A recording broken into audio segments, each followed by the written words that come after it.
Adophone Web Radio, 100% Pure Vibes. Et on les découvre depuis lundi 19h, voilà, c'est leur semaine découverte. Nous sommes vendredi et on les accueille en direct pour une interview. C'est Marie-Lou et Adeline, les chanteuses de Mystically, les artistes découvertes de la semaine. Bonsoir. Bonsoir. Comment ça va ? Très bien, merci.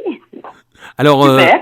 voilà, bah écoutez, c'est un plaisir pour moi d'avoir fait cette semaine découverte, faire découvrir vos sons aux auditrices, aux auditeurs toute la semaine. Ça a été un pur plaisir. Nouvel album, donc Aeration, qui est sorti, donc qui est disponible sur toutes les plateformes de téléchargement légal. Du bon reggae, comme on aime.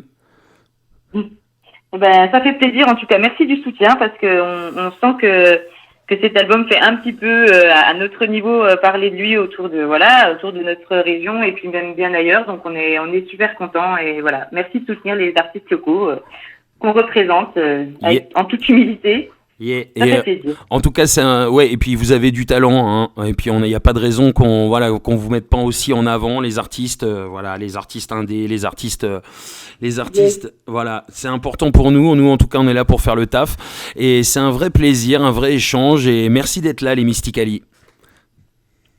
Merci à vous. Alors, l'histoire des Mystically a commencé en 2007, donc expliquez-moi un petit peu comment c'est fait. Donc après un concert à Paris, vous êtes rencontrés. À l'époque, c'était 3 chanteuses issues de 2 groupes de reggae, que vous venez donc de Besançon. Donc expliquez-nous un petit peu cette rencontre. En backstage, en fait, on a commencé à chanter et puis l'alchimie vocale, si on peut l'appeler comme ça, c'est faite. Super naturellement, entre nous 3 à la base. En 3, voilà, on était les 3 en aparté à chanter et ça a fédéré plein de gens autour de nous au final, dont les musiciens avec qui on jouait. Certains nous ont dit là, vous tenez un truc les filles. D'accord. Et puis je pense qu'on est arrivé à un moment dans notre cheminement artistique, on avait peut-être envie de plus aussi. On adore l'exercice de choriste. Oui. Mais là de passer lead aussi, puis dans un écrin féminin, j'ai envie de dire. Voilà. D'accord. Donc oui, vous êtes à la base, vous êtes choriste. C'est ça. Oui, c'est ça. On a commencé les 3, je pense, comme ça. Ouais, ça avait de la même manière dans 2 groupes différents, où Adeline était aussi saxophoniste dans son groupe qui s'appelait Unitone. J'étais choriste dans Airy Team avec la 3e chanteuse Marie. Qui n'est plus dans la formation. D'accord. Et voilà, comment on a débuté, effectivement. De base, donc, oui, Marie-Lou, donc Marie et Adeline. Voilà, donc à la base, vous étiez 3. Oui, c'est ça. Donc ça a été, une alchimie qui a pris tout de suite. Et puis en 2008, voilà, la suite, vous essayez pour la première fois la scène aussi. Donc vous avez commencé aussi par la scène avant de faire des albums. Oui. Oh oui, on a mis 8 ans, même un peu plus pour faire le premier, entre le début Mystically et donc le premier album Ladies World en 2016. Ouais. Et effectivement, le premier concert en 2008, c'était pour un hommage à Bob Marley. À Bob Marley, oui. Dans une salle qui s'appelle le Cylindre. Le Cylindre, à l'époque, une superbe salle locale. Et donc, oui, c'était l'association autochtone de Besançon qui faisait une soirée en hommage à Bob Marley. Et puis, nous, on ouvrait le bal avec des reprises, notamment de Judy Mowat. D'accord. C'est une chanteuse qui nous a fédéré aussi énormément. D'accord. Pour ceux qui connaissent ça, c'était une des choristes de Marley, sans doute celle qu'on apprécie le plus particulièrement, même si on adore les High Trees, et qui nous a, parce qu'elle a vraiment un côté soul et un côté très roots en même temps, qui nous plaisait aux 3 et nous a beaucoup inspiré, surtout au début. Et on l'a beaucoup reprise en concert. Oui, c'est clair. Voilà. Ça a commencé comme ça. D'accord. Donc, qu'est-ce qui fait justement qu'il s'est passé autant de temps entre les débuts sur scène et ce premier album, Ladies Words, en 2016 ? Le budget, et les maternités. J'ai été la dernière à être maman, ça s'est succédé. On n'a pas toutes, on a 3 à 4 ans d'écart, donc entre la plus jeune qui est moi et la plus âgée, Marie, avait 10 ans d'écart, et donc du coup, forcément, les maternités ne sont pas venues au même moment, parce que ça s'est un peu succédé. On a toute une nos phases. Donc Adeline, toi, t'as eu la maternité, du coup, t'as quitté le groupe pendant un temps. Pas à la première, à la seconde maternité, Voilà. La seconde. Il y a eu des allers-retours. En fait, la seule qui est restée depuis le début, c'était moi, mais j'étais la plus jeune. Je suis celle qui a eu des enfants en dernier. D'accord. Et du coup, le fil rouge, ça a été un petit peu moi, du coup, pendant ces 10 ans, où il y a eu quelques allers-retours, parce que vie personnelle, Et puis après, il y a eu des choix de vie aussi, des choix artistiques concernant Marie notamment, qui reste une sista et qui est partie pour faire d'autres projets. Donc il y a eu quelques allers-retours, mais on a tenu la barre et on a continué à avancer, quoi. Donc ça fait partie aussi du fait que, ça a contribué au fait qu'on ait mis du temps, effectivement. Et puis moi je suis revenue au moment où vous, avec Marie, vous aviez prévu de faire l'album Ladies World. Oui. Et du coup, elle, tout le studio était programmé. Oui. Donc elle m'a recontactée, puis j'ai fait. On s'est retrouvés directement au studio. C'est ça. Parce que du coup, j'ai eu quand même une phase avec Marie pendant quelques années où on a fait de la scène les deux. Du coup, quand Adine est partie pour s'occuper de ses filles, et quand Marie a pris la décision de partir, on allait rentrer en studio. Donc voilà, avec on va dire 80% des compositions qui étaient de moi, heureusement, et 20% d'elle. Donc du coup, j'ai gardé les compos. J'étais un petit peu déboussolée par la nouvelle et je me suis dit, de toute façon, je me vois pas mener Mysticali, c'est pas mon projet solo. Et la seule que je me voyais recontacter, c'était Adeline, quoi. Je me suis dit, en plus, ça fait un petit moment qu'on n'avait plus de nouvelles sans être en froid du tout, mais parce que la vie nous avait un peu éloignés. Et voilà, elle a répondu tout de suite présente. Donc 2 mois après, on était en studio, alors que ça faisait 3 ou 4 ans qu'on n'avait pas chanté ensemble. Et à nouveau, la connexion s'est faite très très rapidement. D'accord. Donc avant cet album, il y a eu aussi d'autres choses. Vous avez collaboré avec pas mal d'artistes quand même. Je vois Green Shop, Notif, Ayapé, Benny Joke aussi. Voilà, vous avez collaboré. Ils sont pas tous là. Oui. Mais ça, c'est tout des collaborations qu'on a fait aussi en parallèle. D'accord. On n'a jamais besoin de quitter Mysticali pour faire des chœurs. Soit on a été appelé en tant que Mysticali. Pour par exemple Green Shop, on a fait un album qui s'appelle Kinshasa Soul, où on est tous les trois en tant que Mysticali en section chœur. Et puis on a fait aussi parallèlement et individuellement des chœurs. Moi pour Benny Joe, Adeline pour Naughty par exemple, dans des styles hyper différents. Oui, pas forcément reggae en plus là pour le coup. Oui, pas du tout. D'accord, parce que vous n'avez pas que le reggae comme influence, vous êtes très influencé par beaucoup de musique afro, caribéenne, roots reggae bien sûr, mais soul, funk, afro, il y a un peu de tout quoi. Exactement, oui. Et ça s'est encore plus diversifié, je pense. Même si l'album Iovation est finalement plus reggae que le premier finalement. Oui. Et pourtant, au niveau du choix des musiciens qui s'est opéré sur ce deuxième album, le basse-batterie reste le même. Mais le quatuor qui nous suit derrière ne sont pas du tout issus du reggae à la base et donc apportent aussi leur patte hyper éclectique au projet, quoi. Le pianiste quand même, il aime bien. Il a pas fait de groupe de reggae, mais quand il a commencé à jouer, avec au lycée, il a un peu de reggae. Oui, mais c'est pas. Je sais pas si sa culture musicale, mais il n'avait jamais joué du reggae sur scène. C'est ça. Alors donc après 2 ans d'éloignement, on disait Ladies Words donc sort, Parole de femme, en octobre 2016. Donc ça fait pile poil 4 ans, voilà. Donc cet album, on a fait découvrir quelques titres aussi de cet ancien album cette semaine, aussi. On joue les anciens titres. On joue les anciens titres également, donc c'était intéressant. Il est beaucoup moins reggae que le nouveau, oui, complètement. C'était beaucoup plus acoustique, on va dire. Oui. Dans les arrangements, dans le son. C'est pas le même studio, c'est pas les mêmes arrangements. Oui. Non, il n'y a pas eu le même temps consacré. Il y avait une guitare, c'était mon frère Alex Fauconnet d'ailleurs, à qui je fais un petit big up parce qu'il fait toujours partie du projet plus ou moins, qui était à la guitare et on avait fait le choix d'être accompagné d'une guitare électroacoustique, donc ça change quand même beaucoup la donne et la couleur. Et puis il n'y avait pas de clavier. Et puis là il y a des cuivres en plus. Oui, il y a les cuivres, oui, complètement. Donc là on est parti quand même dans une grande évolution en 4 ans quand même. Oui, heureusement. Et puis c'est vrai qu'on a trouvé, une identité. Après, il y a des morceaux qu'on n'a pas mis sur l'album. Je pense à un fantastique qu'on aurait pu mettre et qui est pas du tout reggae. On va continuer à garder, je pense, cette liberté de pouvoir faire plein de styles musicaux différents parce que c'est notre kiff aussi de pas être cantonné à un style. Et en même temps, je pense qu'on a trouvé un petit peu notre identité dans ce deuxième album. Le premier est bien, mais c'était un contexte particulier. C'était des chansons qui étaient aussi empreintes de l'influence de Marie aussi. C'était une autre époque, quoi, effectivement, et on pensait pas que l'album suivant serait aussi reggae. Finalement, en sortant du studio, on a été hyper surprise et contente du son, du mix, parce que voilà. Alors c'est une question que je pose souvent en fait. Pourquoi ce choix de chanter uniquement en anglais ? En fait, on a, ne serait-ce que par nos goûts musicaux, on écoute très peu de chansons francophones. D'accord. Très peu de musique francophone. Et puis, le reggae en français, c'est difficile. Après, tout le monde me... Oui, bien sûr, il y a quelques... Il y en a, mais c'est très très dur de faire... Alors, tout le monde m'a dit ça. Il y a plein de gens qui m'ont dit, c'est plus dur de faire sonner du reggae en français. Donc, oui, mais même, j'ai envie de dire, même de la soul, enfin, même pas que du reggae. Il y a beaucoup de styles de musique qui sont plus durs à faire sonner en français, parce que le français, c'est une langue plus précise. Enfin, voilà, moins généraliste que l'anglais quand même. Oui. Donc du coup, même au niveau pour retranscrire des émotions ou un contexte, c'est beaucoup plus difficile en termes d'écriture. Et puis donc au niveau des sonorités, c'est pas les mêmes résonances. Voilà.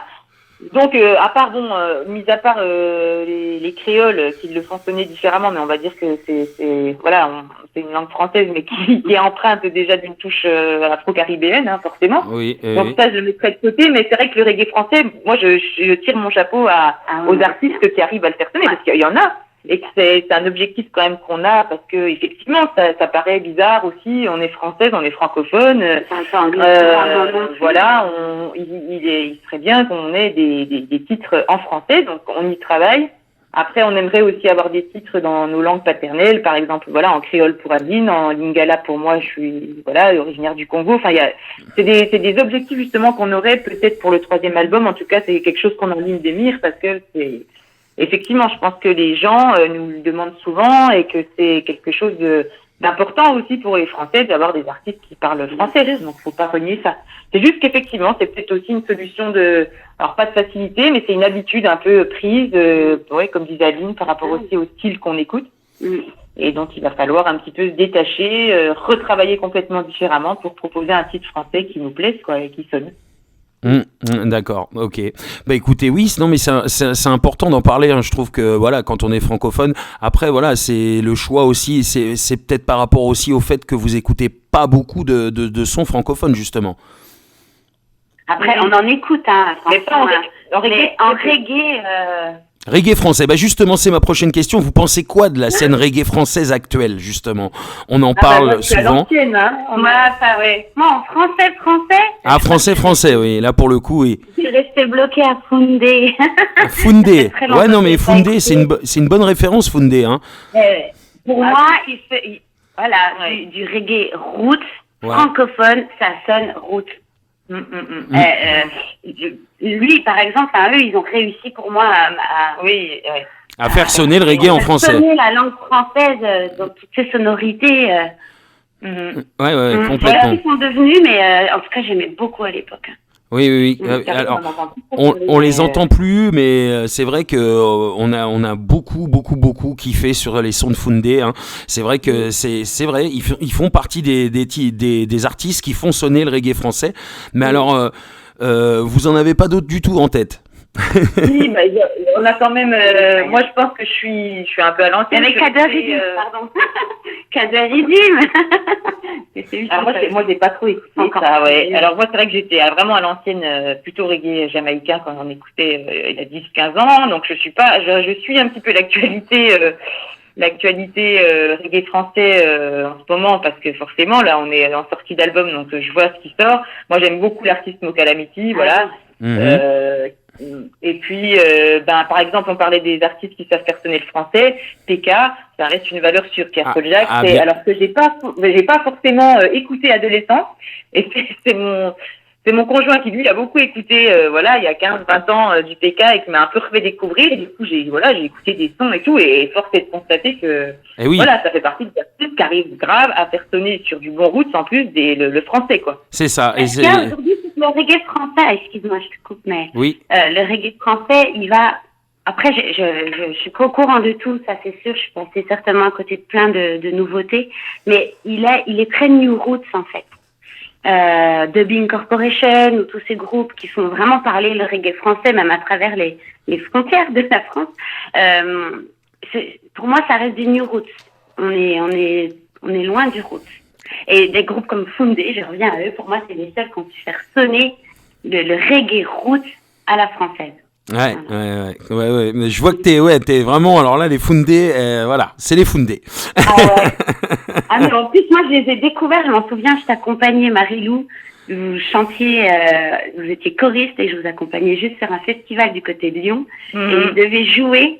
Et le festival avait été annulé. On a passé un petit temps au backstage avec tous les groupes à faire un gros bœuf, je sais pas si tu te souviens. Et c'est comme ça qu'après, je suis allée écouter leur son parce que j'ai adoré ce qu'ils ont fait dans les bœufs. Après, quand tu écoutes du PK, du Mo Calamity, du Marcus Gad, c'est plus des artistes qui arrivent à faire quand même sonner... Marcus Gad. Voilà, oui. Il y en a, hein.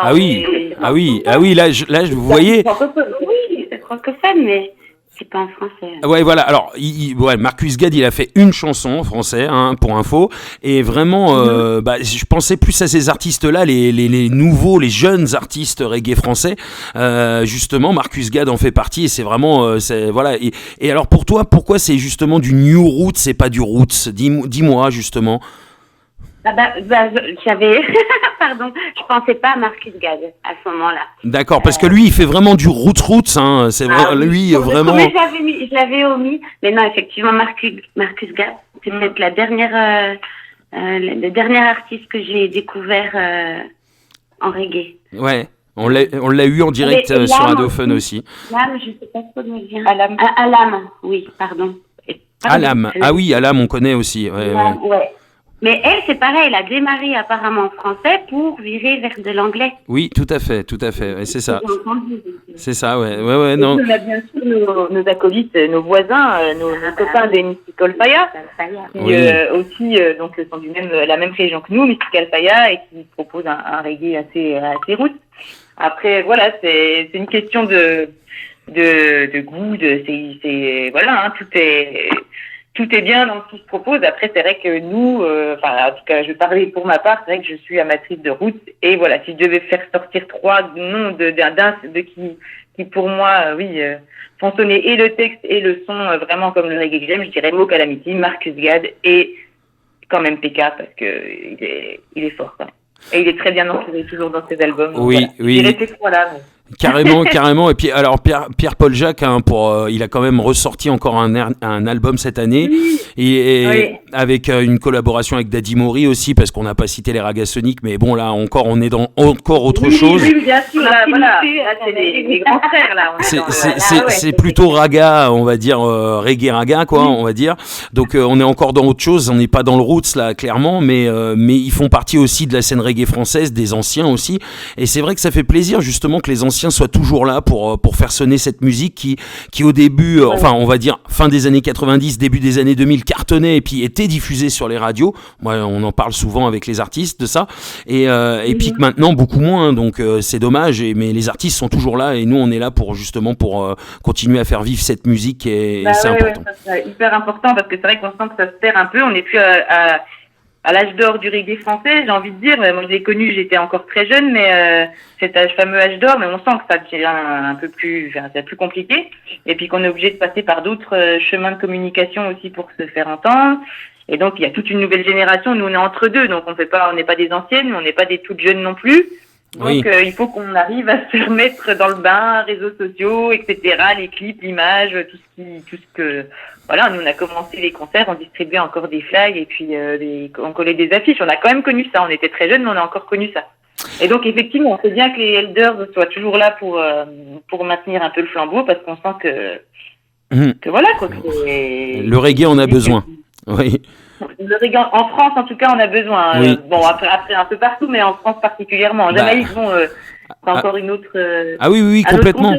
Parce que ça fait partie des meubles de la culture, mais en France, on sent que ça a besoin d'être poussé, et heureusement encore qu'il y a effectivement les anciens qui maintiennent le flambeau, quoi. D'ailleurs, Yannis Odua aussi. Je kiffe Yannis Odua, c'est un bon, parce qu'il m'avait fait une dédicace pour un gamin d'ailleurs que je suivais en tant qu'éducatrice. Enfin, c'est un gars hyper accessible et tout, et donc en parlant d'anciens entre guillemets, Yannis Odua. Carrément. Bah oui, mais c'est pareil, il a été aussi en direct avec nous sur Radio Fun et c'est vraiment un artiste en or, hein. Il a un cœur en or et très accessible, comme vous dites, hein. Très accessible. Oui. Donc ouais, c'est des bonnes références tout ça, tu vois. En creusant un petit peu, hein, on a eu pas mal de noms d'artistes, finalement on n'est pas resté sur les Foundé, voilà. Donc c'est cool. Et il est un petit peu psychopathe, hein, quand elle a une idée, non je rigole. Non, c'est que j'ai du mal à retenir aussi. Ah oui, les noms des artistes. D'accord, ok. Non mais ça arrive en même temps. Hein, c'est voilà. Donc et alors cette année 2020, le Covid, le confinement, tout ça, vous avez vécu ça comment les Mysticali? Alors pour ma part, je l'assume très bien. Voilà. D'accord. J'ai très très bien vécu. C'était, ça arrivait à un moment de ma vie où j'avais besoin de ce moment de repos en fait. Et social et professionnel enfin voilà, moi ça m'a fait du bien. J'ai jardiné. D'accord. Oui, on a essayé de la musique. Ouais. Je me suis mis à des nouveaux instruments. D'accord. Donc est-ce que vous avez justement vous avez profité pour finaliser l'album aussi peut-être pendant ce temps-là? Oui, c'est ça. Bah, du coup, on a quand même on est passé entre les gouttes par rapport au confinement puisqu'on avait quasiment tout enregistré, en tout cas les parties les plus importantes juste avant l'annonce du premier confinement. D'accord. Donc, ce qui a permis, en fait, moi, j'avais mon frère en plus à la maison avec qui je travaille beaucoup. Donc, on a beaucoup travaillé le mix pendant ce confinement. Enfin, voilà, le pré-mix, on va dire. Sachant qu'il n'y avait pas encore les cuivres d'enregistrer, il manquait quelques parties, mais on a commencé quand même un peu à déblayer le terrain. Donc finalement, on a quand même réussi à utiliser ce temps à bon escient pour faire avancer un petit peu le projet. Et puis dès qu'on a été déconfiné, on a finalisé les prises studio. Et puis donc on n'a pas perdu tant de temps que ça. Ça nous a permis d'amorcer aussi le travail d'infographie. Le travail par rapport à la pochette, voilà, le visuel, on s'est dit, quitte à être chacun confiné chez soi, on va essayer de... Très belle pochette d'ailleurs, hein. Vous êtes magnifique sur la pochette, hein. C'est vraiment une très belle pochette, hein. Merci beaucoup. La photo a été prise par Antoine Sabin, un ami à nous qui est photographe, donc dans notre chère région, et puis donc le travail de graphique a été fait par une amie qui s'appelle France Chevattu. Voilà. Mais c'est gentil, merci. Non, c'est magnifique. C'est vrai que c'est une belle pochette. Franchement, tout de suite, c'est la première chose que j'ai, parce que bon, j'ai été choper les photos sur votre page Facebook, et du coup, pour faire l'annonce de la session spéciale Mysticali, et du coup, j'ai vu la pochette est vraiment magnifique, hein, vraiment. Sincèrement. On le transmettra, elle sera contente, France, parce qu'on y a passé du temps, de l'énergie, puis c'est pas facile.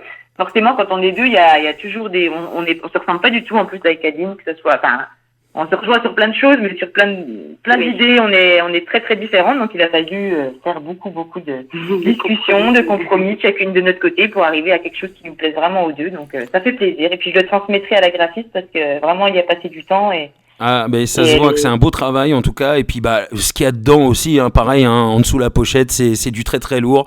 C'est l'album Iration, donc franchement c'est un super beau projet, c'est vraiment un très très très très beau travail. Et puis il y a que du lourd dedans, hein, 8 titres, 8 bombes, voilà, à se procurer d'urgence. Il est disponible sur toutes les plateformes de téléchargement légal, c'est important. Justement, à propos de cet album, si vous aviez un titre à choisir, à mettre en avant plus qu'un autre, ce serait lequel ? Oh là là. Oui, je sais qu'elle est dure. Je sais, c'est la question la plus dure de l'interview. Un titre que vous allez diffuser ou un titre elle a deviné. Elle a deviné, hein. Elle a deviné que c'était pour la playlist. Oui, c'est pour rentrer en playlist évidemment. Donc voilà, faut choisir un titre évidemment. Alors, vous avez le droit à 2 titres. On va être gentil, hein. Allez. Alors, vous êtes une radio en plus plutôt reggae, du coup. Alors, on est reggae et hip-hop, hein. Voilà, j'y tiens toujours à dire. Non, on n'a pas de hip-hop sous la main, donc on dirait Iration et Heavy Rain, peut-être. Heavy Rain, ouais, très bien, très bon choix. Mais, voilà, j'aurais peut-être dit Heavy Rain parce qu'on n'a pas encore clippé celle-là et qu'elle est peut-être moins ressortie que Lonely, puisque Lonely, il y a déjà un clip qui est sorti juste avant la sortie de l'album. Oui. Donc ouais, Heavy Rain, Annihilation, c'est nos deux titres forts reggae, on va dire. Oui, oui, complètement. Et d'ailleurs, en plus, moi, Heavy Rain, c'est vraiment un coup de cœur. J'adore ce titre. Je l'avais déjà diffusé aussi dans la playlist reggae promo, puisque vous faites partie aussi des artistes référencés sur le site www.reggae-promo.com, qui sont nos partenaires. Donc tous les jours de la semaine, on met la scène reggae française en avant, on passe tous ces artistes, tous ces nouveaux artistes reggae francophones dont vous faites partie, et on vous diffusait déjà avant cette semaine découverte et à la sortie. Oui, c'est super. J'avais vu parce que je reçois les notifications là, c'est génial quoi, ça fait parler. Ça fait parler et ça fait plaisir. Ouais. Et nous-mêmes, on prend un énorme plaisir à vous faire découvrir chaque artiste chaque semaine.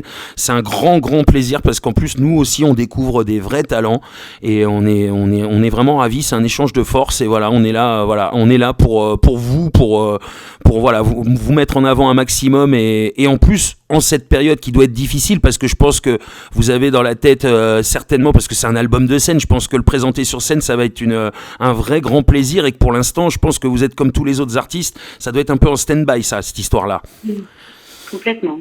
Voilà. Oui, c'est un peu frustrant, c'est sûr, de sortir un album sans pouvoir le présenter sur scène. Après, voilà, on a la chance, mais je pense que c'est dans toutes les régions de France, mais en tout cas dans la nôtre particulièrement, on a été programmé sur divers programmes de concerts en ligne, les gens sont hyper créatifs en termes de nouvelles stratégies à adopter pour essayer de continuer, à diffuser les groupes. Donc on a fait quand même 3 ou 4 lives, qui sont retransmis sur les réseaux. Alors ça n'a rien à voir évidemment avec le fait de faire un live avec du public, mais bon, ça permet de patienter un peu. Oui, patienter un peu en espérant que ça revienne très très vite, quoi. Oui, bien sûr. Voilà, mais on reste positif, de toute façon, quoi qu'il arrive, on n'a pas le choix.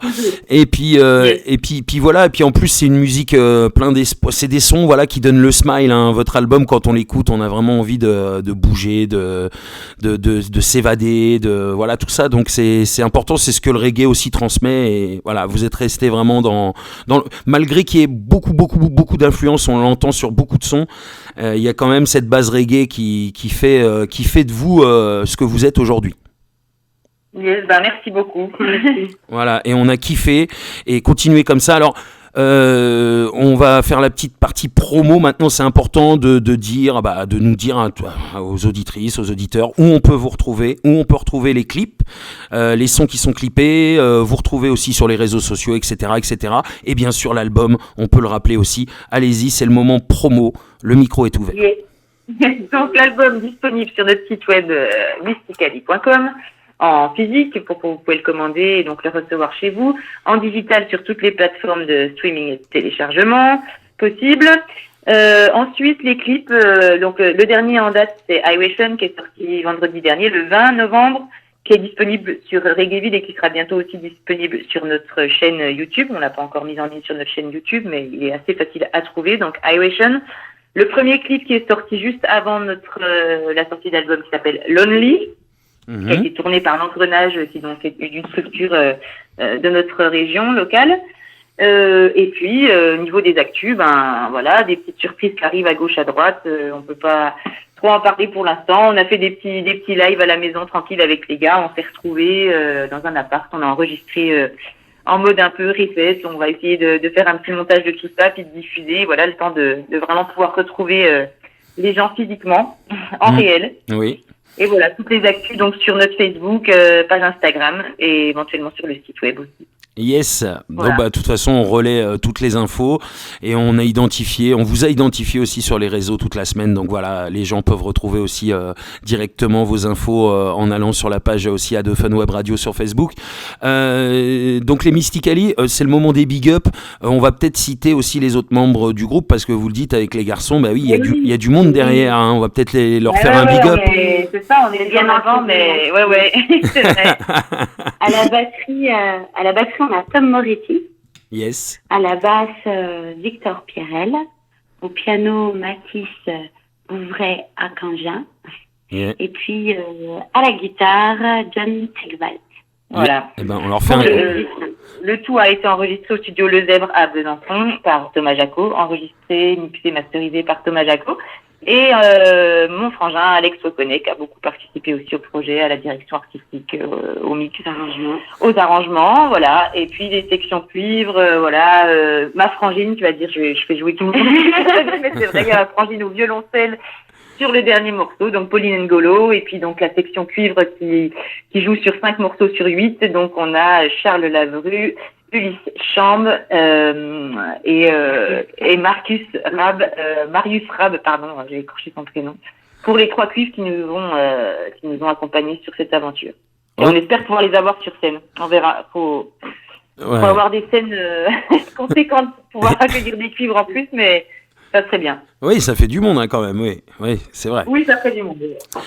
Donc voilà, les Mysticali au complet, un gros big up à eux, à toute l'équipe, à tout le groupe, et voilà, donc longue vie aux Mysticali, parce que franchement, vous avez du talent, continuez comme ça, continuez à nous donner du bon son comme ça, nous on kiffe, et voilà, j'espère que ça va continuer longtemps pour vous en tout cas.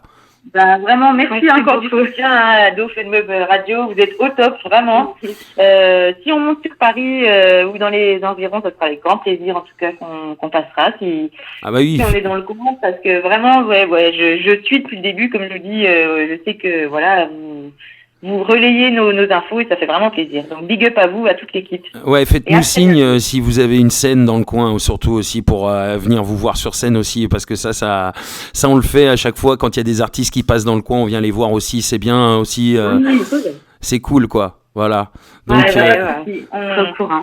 Donc, donc voilà. Donc je crois que j'ai fait le tour. Je crois. Il me semble. J'ai toujours que de toute façon à chaque fois que j'ai fini l'interview, il y a toujours quelque chose que j'ai oublié. De toute façon. Alors la sensation d'avoir oublié. Et voilà, toujours cette sensation là en tout cas. Et donc même si c'est pas le cas des fois, mais j'ai souvent cette sensation là. En tout cas, j'ai passé un très bon moment avec vous. Voilà, l'album s'intitule Iration. Je le rappelle aux auditrices et aux auditeurs, c'est important à se procurer d'urgence une tuerie, comme j'ai l'habitude de dire à chaque fois, une tuerie cet album. Donc c'est Iration et c'est les Mysticali qui étaient en direct avec nous pour cette interview. Voilà, à bientôt, bonne continuation, plein de bonnes choses pour vous, voilà. Et merci beaucoup. Merci, à bientôt. Voilà, et prenez soin de vous. Voilà, c'est ce que j'allais dire, prenez soin de vous et plein de bonnes choses. Voilà, encore une fois. Yes, big up, merci. Au revoir. Gros big up, à bientôt, au revoir.